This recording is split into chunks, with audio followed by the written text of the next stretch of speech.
welcome all of you CCBC nursing students to the program.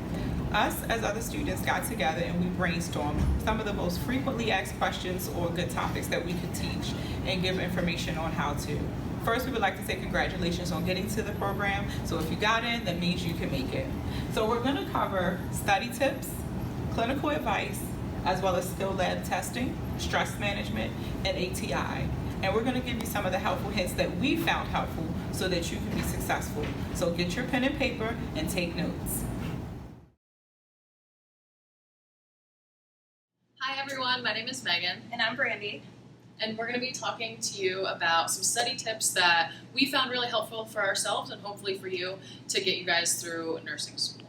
Okay, so the first one's going to be read, read, read. So before you go to class, make sure you look through the PowerPoint, skim through your text so that way you have an idea of what your teacher is going to be covering, and that way you know what they're talking about. And then also save your notes and med cards from previous semesters so that way you can build your information from that. And the second is record your lectures. So your professors, a lot of them will allow you to record their lectures. Obviously make sure you have clearance from them first. But I found that it was super helpful for me to record all the lectures and be able to go home after class that day and re-listen to the lectures, and it really helped to solidify some of the content. So make sure you do some practice questions. They have the success books for specifically med-surg or OB. They really help. It kind of gives you an idea of what the instructor may ask on the exams. And then also review Julia Coxwell and Quizlet. She has practice questions that are very relevant to the content you'll be learning. And some YouTube videos. So we found that Nurse Sarah was super helpful. A lot of her videos on YouTube actually kind of coincide with what you're going to be learning throughout the CCBC nursing program. Anyway, a couple others that I found helpful were also Khan Academy and I think Osmosis was really great. And then take ATI serious. Not a lot of students do, but especially in your last semester when you're taking the ATI comprehensive, it does help to pay attention and make sure you're actually doing the quizzes and everything like that for ATI.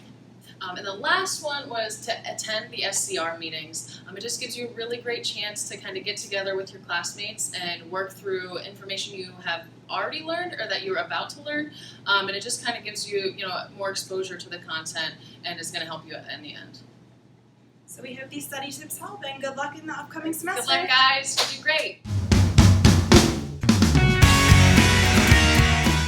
Hi guys, I'm Brittany. I am graduating this semester, and I'm here to let you guys know tips on how to succeed in clinical.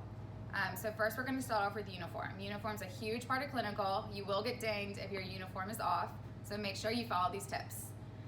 So starting with your hair, for girls it needs to be off your shoulder. So if you can see behind me, it's not touching my shoulders at all. That's a big one. And then jewelry, you cannot wear hoops, you cannot wear huge earrings, you can wear one stud, not three up your ear, not the one up here, just one stud at the bottom. Going down, you're gonna wear a uniform top. You're gonna order these from school, so I suggest getting two, just so you're not washing them during the week if you have 2 clinicals a week.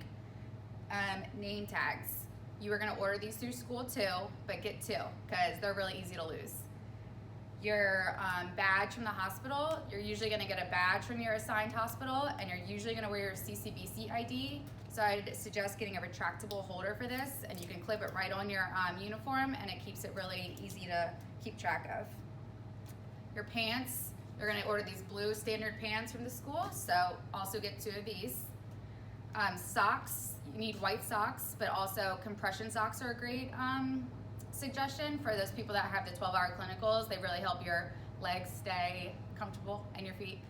And then your shoes, they need to be white, white, white. White tennis shoes work, white nursing shoes work, but just make sure they're all white and they don't have a pop of color. And then your watch. A white watch, just make sure it has a second hand, because you're gonna need that for vital signs. And if you have all those things, you're gonna succeed in clinical. All right, so next we're gonna talk about your big question, what do I bring to clinical? So for clinical, you're gonna need a standard bag. So keep all your belongings here. Keep the same bag throughout clinical so you're not throwing stuff in, throwing stuff out. You know when you pick up this bag, you have everything you need for clinical. It could be a book bag, a gym bag, any bag you want. It does not have to be your bag that you have for Skills Lab. Mine is just a standard black bag. This is what I used all through clinical. Keeps all your belongings safe, and you always have what you need if you keep everything in there after you get home from clinical. Next, a huge part of clinical. You need to stay organized so you are ready. This is a binder. You're gonna keep organized with all your things. So first, you're gonna wanna have your clinical schedule with you at all times. So you know what assignments are due in clinical, what day you're supposed to be at clinical, if anything special happening, you can always refer to this calendar. Next, we have our report sheets. These are super important in clinical to have your patient assignments and then keep your assessments organized. Here is another assessment sheet that you can use for your care assessments for your patient. Next, we have med sheets. So you write your medications, when it's due, side effects. Next, we have your assignments. This is huge. You want to have your assignments handy at all times. You want to keep a sheet of the lab values, standard lab values, so you can refer back to this in clinical when you have any questions. And then huge, huge, huge, you want to know your criteria. So if you have a skill to do in clinical and you don't remember, this is a quick reference you can go back to. All the things you're going to learn in Skills Lab, just keep them all handy right here to refer back to. And then now we're going to do drug books. So you can either bring your drug book in, but make sure you have things tabbed so it's a quick reference, or you can make handy dandy note cards. These are just some note cards. Put like important things, side effects, contraindications, dosages, actions, and then you can even use a little ring to keep them all together if you want to. You can get creative. You're going to definitely want a clipboard. There are these medical clipboards you can grab off like Amazon, Target, Walmart I think has them, that quick values you can look at, but you can store papers in here. It's really easy to carry around and keep yourself organized. You're going to want to bring a blood pressure cuff, standard clamp and scissors, a pen light. You're going to definitely need a stethoscope, so make sure you have some kind of name or something on this because you could just lay it down and easily get mixed up. Pen and highlighters are obviously a necessity. And then for those that like to stay organized, I got this off Amazon. It's just a little stethoscope case. Keep it right here. You can keep your pen light, your scissors and everything right here. It's a quick little thing to throw in the bag and keep your stethoscope safe. So other tips we can go over, it's very important. Breakfast is major. You're gonna be at clinical for a long time and clinical starts really early. So make sure, even if you're not a breakfast person, you need to grab something to eat. Get something in your stomach because the last thing you wanna do is feel dizzy and have a disaster. And then snacks. Buy some snacks. Keep a little thing of nuts, a granola bar, anything. Just grab it in your pocket, so if you are feeling hungry, just grab a quick bite. Lunch, you can either bring your lunch or obviously buy from the cafeteria, but just make sure that you do have that option to buy it if you want to, or pack something ahead of time because lunch isn't until like 1 and by then you're starving. And then also a water bottle. You are gonna get really dehydrated and you're gonna get a bad headache if you're not drinking water throughout the day. So grab like a big jug of water and have that available for you throughout the day. So we wish you really good luck in clinical. You're gonna do great.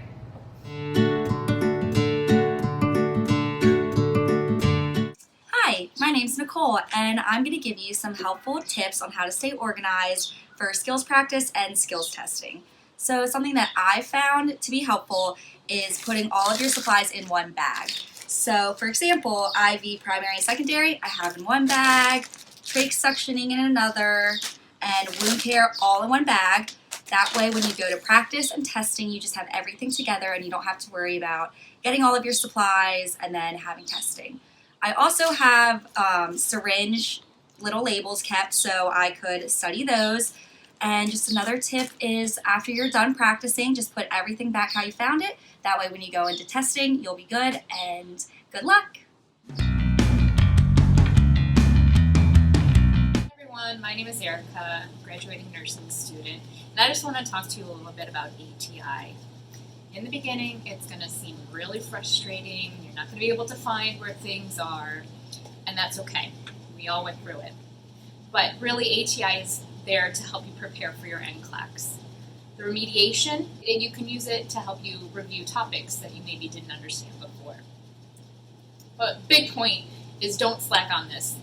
The proctored exams can and will affect your grade if you don't. Hi, my name is Charity, and I'm also a graduating student at CCBC this spring. As Erica mentioned, ATI does feel like a bunch of busy work.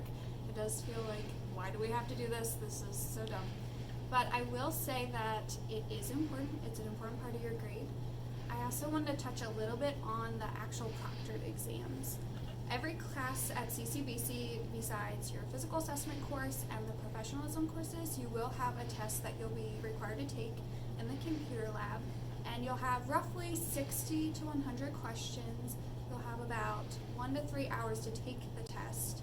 And one thing, as you're taking this test, you're going to be coming across a lot of questions and material that you're unfamiliar with. You're going to feel like, why is this on here? We didn't even cover this in class, and that's okay. That is expected. They don't expect you to know all of the answers. They're just trying to prepare you with NCLEX style questions to take your NCLEX exam. One thing I will say, as you prepare to take the test, in some ways it feels like, how do you even prepare for these proctor tests? But one thing that I actually discovered during my last semester at CCBC was a YouTube channel by a nurse called Kathy Parks, and she basically goes through every ATI book, and she just draws out the most important information or topics or items that you really need to know. So I reviewed those videos prior to the pediatric proctor test, and it definitely helped increase my score.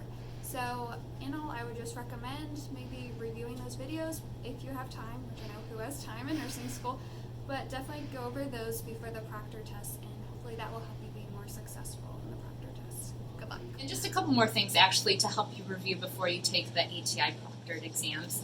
In ATI, there are quiz banks that cover each of the topics that are really good, around 30 to 60 questions, so you can kind of just review new topics. And there are also each of the ebooks available. These books are great. They give a good summary of all the main topics that you cover in the course, so it's a good review. So I would suggest taking the opportunity to use these to help for ATI and just to help review the course content. Hey everyone, I'm Vera, and I'm going to talk to you about some stress management tips just so that you can keep your cool throughout the semester and throughout your 2 years here. So the first thing I'm going to suggest is get a planner. This is going to save your life and definitely keep you organized and help you manage your time wisely. So one of the biggest tips, I think, is you need to plan breaks. Plan a day where you have nothing school related. That way you can recharge, regroup, and come back better prepared and ready to be more productive. Next is self-care. Plan time and think ahead and make sure you're doing things that you enjoy. Don't let this 2 years be 2 years of misery and stress and anxiety. In order to reduce those things, make sure you're doing things that you know you want to be doing. Don't lose contact with your friends. Make time for them. They miss you. And you're gonna miss them too. So make sure on the weekends, if you're not working, whatever, I know everybody is gonna be super busy during this time. But if you plan it out and plan ahead, you won't be missing those things, which is really important. And also, do what works for you. If being alone works for you, do that. If going to happy hour works for you, do that. If you need to take a bubble bath and read a book, that is a wonderful, big supporter of a bath bomb. So, have a glass of wine if you're over 21.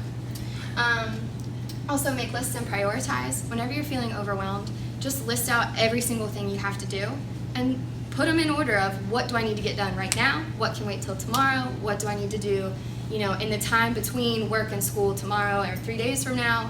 Plan it out, prioritize, and check things off one thing at a time. You're gonna get it all done. Don't overwhelm yourself with putting it all in one span of time, because you're not gonna be successful, you're gonna be overwhelmed, and you're just gonna stress yourself out. Also, try not to pull all-nighters, try not to procrastinate. If you know this thing is due, try to get it done. I know that's easier said than done, but at least jumpstart. If you've got a research paper, do the research. If you've got, 1,000,001 remediations to do for ATI, do them over a period of time, don't save all 10 for the day before they're due, because that's going to really suck. And when you do get overwhelmed, just remember to breathe. Like, you're going to get through this. And one thing that worked for me, and everyone else I think too, is just remember that you are kind and you are smart and you are important and you're going to get through this. Like, you can do it. So take a deep breath, believe in yourself. Self-affirmations are going to make you a queen, or a king, I guess, too. So anyway, break a leg this semester. I know you're going to do great.